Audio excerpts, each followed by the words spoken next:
biрлер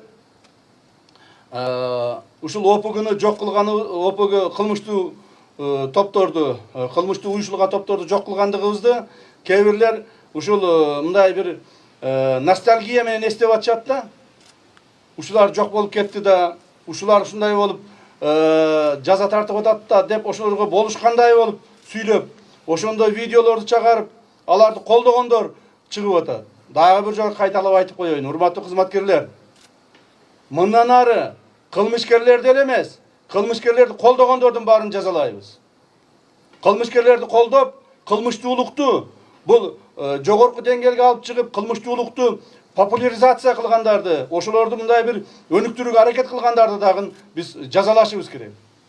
Кылмыштуулук түп тамыры менен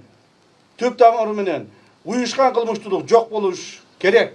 Биз буга өзүбүздүн кызматыбыз менен ушуган шарт түзүшүбүз керек. Андан сырткары бүгүнкү күндө мамлекеттик органдардын, мамлекет кызматкерлеринин арасындагы тазалоону башташыбыз керек.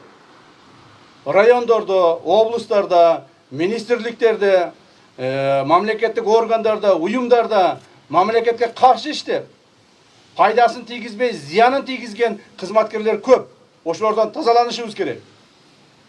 Аларды жөн эле жумуштан бошотуп койбостон, кылмыш жоопкерчиликке тартышыбыз керек.